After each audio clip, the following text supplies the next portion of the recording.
Current affair MCQ programme में आपका स्वागत है। शुरुआत करते अभ्यास प्रश्न से। हमारा प्रश्न था, एवियन इन्फ्लुएंजा के संबंध में निम्नलिखित कथनों पर विचार कीजिए। 1. यह एक ऐसी बीमारी है जिसकी घटना उष्णकटिबंधीय क्षेत्रों तक ही सीमित है। 2. मनुष्यों में इससे संक्रमित होने का कोई दस्तावेजी उदाहरण नहीं है। उपयुक्त में से कौन से कथन सही हैं?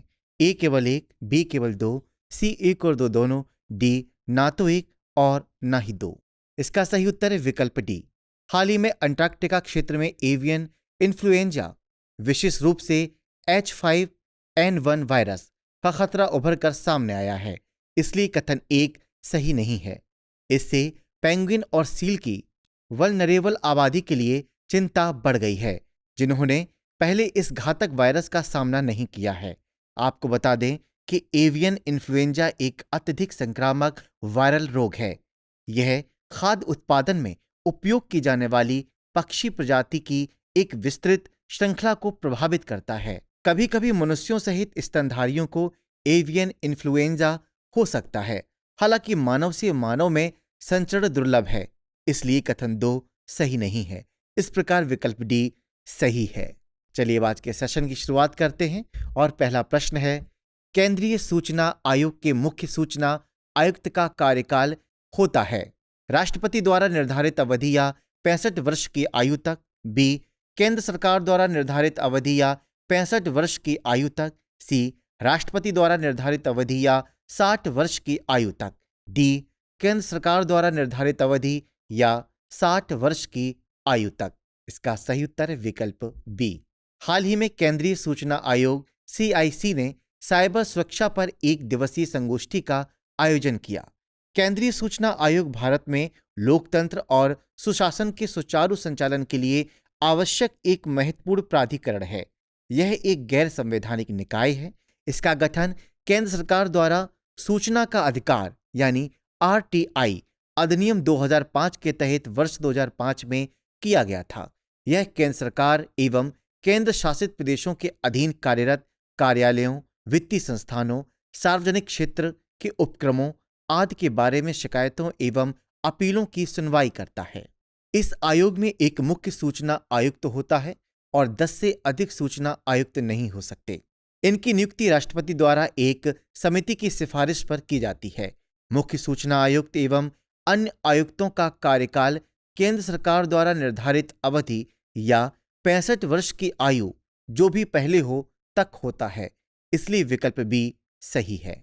अगला प्रश्न, जियो स्पेस फाइबर के संबंध में निम्नलिखित कथनों पर विचार कीजिए। 1. यह भारत की पहली उपग्रह संचालित गीगाबिट इंटरनेट सेवा है। 2. यह रिलायंस जियो और IIT मद्रास की एक पहल है। उपयुक्त में से कौन से कथन सही हैं? ए केवल 1, बी केवल 2, सी 1 और 2 दोनों, डी ना तो 1 और ना ही 2। इसका सही उत्तर है विकल्प ए। हाल ही में रिलायंस जियो ने इंडिया मोबाइल कांग्रेस 2023 में जियो स्पेस फाइबर नामक एक क्रांतिकारी उपग्रह आधारित इंटरनेट सेवा पेश की है। आपको बता दें कि जियो स्पेस फाइबर भारत की पहली उपग्रह आधारित गीगाबिट इंटरनेट सेवा है, इसलिए कथन 1 सही है।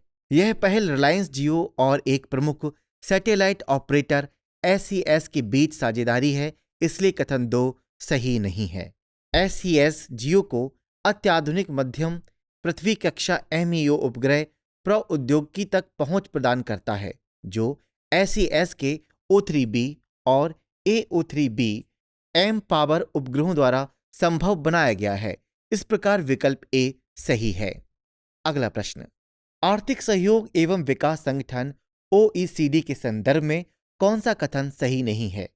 आपके विकल्प हैं, ए यह एक अंतर सरकारी आर्थिक संगठन है, बी इसकी स्थापना आर्थिक प्रगति और विश्व व्यापार को प्रोत्साहित करने के लिए की गई है, सी इसका मुख्यालय फ्रांस के पेरिस में स्थित है, डी भारत इसका एक संस्थापक सदस्य है।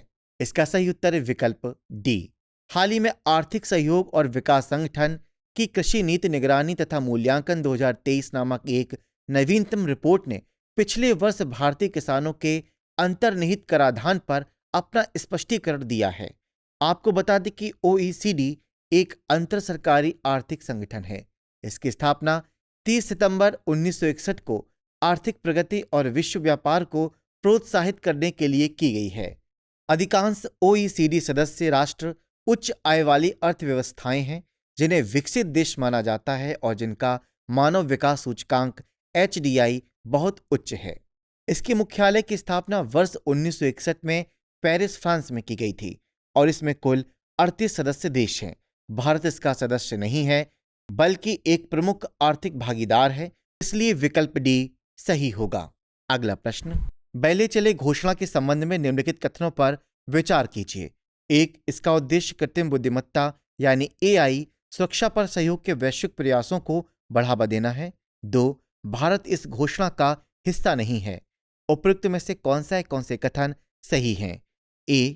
केवल 1, B. केवल 2, C. 1 और 2 दोनों, D. ना तो 1 और ना ही 2। इसका सही उत्तर है विकल्प A। हाल ही में ब्रिटेन में बैले चले घोषणा पर हस्ताक्षर किए गए। आपको बता दें कि बीते दिनों यूनाइटेड किंगडम के बैले चले पार्क में AI सुरक्षा शिखर सम्मेलन आयोजित किया गया। इसमें भाग लेने वाले राजनीतिक और तकनीकी प्रमुखों ने बैले चले घोषणा को अपनाने का संकल्प लिया। यह घोषणा कृत्रिम बुद्धिमत्ता यानी AI के लाभों और जोखिमों की वैश्विक समझ का एक व्यापक स्नैपशॉट प्रदान करती है। यह दस्तावेज AI सिस्टम को मानवीय दृष्टिकोण के साथ संरेखित करने की आवश्यकता पर जोर देता है और AI की पूर्ण क्षमताओं की गहन खोज का आग्रह करता है।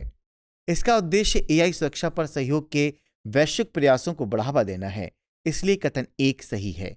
इस समझौते में अमेरिका, ब्रिटेन, चीन, ऑस्ट्रेलिया, ब्राजील, भारत और यूरोपीय संघ सहित देशों ने पारस्परिक रूप से सहमति व्यक्त की है कि AI में मानव कल्याण, शांति और समृद्धि को बदलने और बढ़ाने की क्षमता है, इसलिए कथन 2 सही नहीं है। इस प्रकार विकल्प A सही है। अगला प्रश्न, हाल ही में समाचारों में देखे गए ढोल नामक जंगली कुत्ते की IUCN स्थिति क्या है? A. Critically endangered, B. Least concern, C. Near threatened, D. Endangered. इसका सही उत्तर है विकल्प D इंडेंजर्ड। हाल ही में ओडिशा में देब्रीगढ़ वन्यजीव अभयारण्य में ढोल के नाम से प्रसिद्ध जंगली कुत्ते देखे गए। आपको बता दें कि ढोल एक जंगली कैनिड है जो मध्य, दक्षिण और दक्षिण पूर्व एशिया के जंगलों में पाया जाता है। इसे उत्तर में साइबेरिया से, दक्षिण में कुछ मलेशियाई द्वीपों और पश्चिम में भारतीय प्रायद्वीप तक देखा जा सकता है। यह पूरे भारत में 3 समूहों में पाए जाते हैं, अर्थात पश्चिमी और पूर्वी घाट, मध्य भारतीय परिदृश्य और उत्तर पूर्व भारत। इसमें पश्चिमी और पूर्वी घाट इनके गढ़ क्षेत्र हैं। इनकी IUCN स्थिति इंडेंजर्ड है, इसलिए विकल्प D सही है। आपको बताते चलें कि देब्रीगढ़ वन्यजीव अभयारण्य ओडिशा के संबलपुर जिले में स्थित एक संरक्षित क्षेत्र है। यह ओडिशा राज्य में हीराकुंड बांध, जो महानदी पर बना है, और उसके जलाशय के बीच स्थित है। इसे वर्ष 1985 में वन्यजीव अभयारण्य घोषित किया गया था। अगला प्रश्न, संयुक्त राष्ट्र शैक्षिक, वैज्ञानिक और सांस्कृतिक संगठन यानी यूनेस्को के संबंध में निम्नलिखित कथनों पर विचार कीजिए। 1. इसकी स्थापना 1945 में हुई थी। 2. इसका मुख्यालय पेरिस में स्थित है।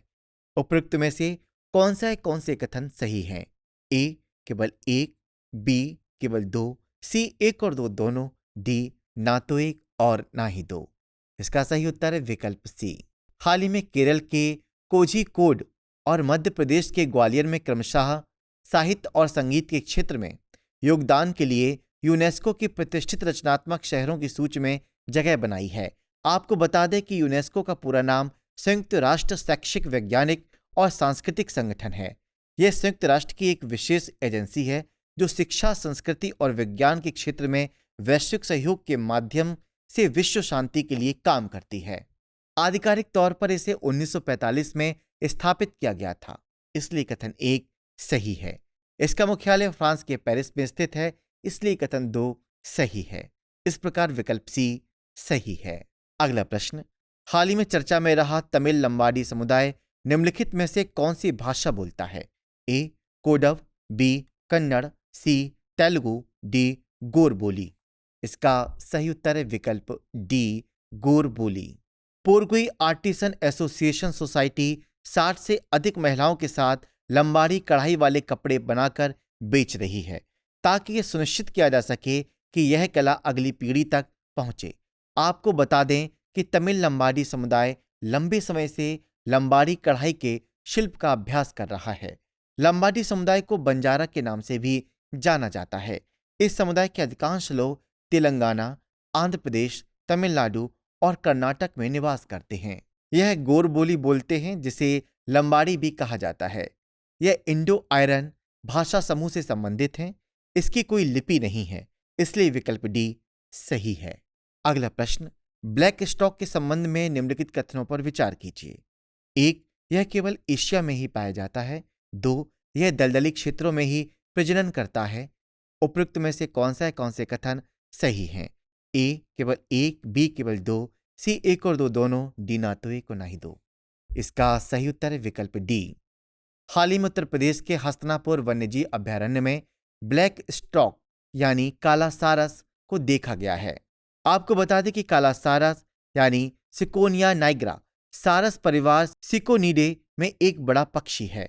यह मुख्य रूप से यूरोप, एशिया और अफ्रीकी देशों में पाया जाता है, इसलिए कथन 1 सही नहीं है। इसे घास के मैदानों, कृषि क्षेत्रों और सर्दियों के दौरान झीलों और नदियों के किनारों पर देखा जा सकता है। यह दलदली, शंकुधारी और मिश्रित जंगलों में प्रजनन करता है, इसलिए कथन 2 सही नहीं है। आपको बता दें कि हस्तिनापुर वन्यजीव अभयारण्य उत्तर प्रदेश राज्य में स्थित एक संरक्षित क्षेत्र है। यह मुजफ्फरनगर और बिजनौर जिले से होकर बहने वाली गंगा नदी के उत्तरी सिरे पर स्थित है। इस प्रकार विकल्प डी सही है। चलिए अब नोट कीजिए आज का अभ्यास प्रश्न। हाल ही में खबरों में रहा one nation one registration platform निम्नलिखित में से किस पेशे से संबंधित है? ए वकील, B doctor, C engineer, D civil सेवक। इसका सही उत्तर कमेंट्स बॉक्स में देना ना भूलें। मिलते हैं नए प्रश्नों के साथ, तब तक के लिए नमस्कार।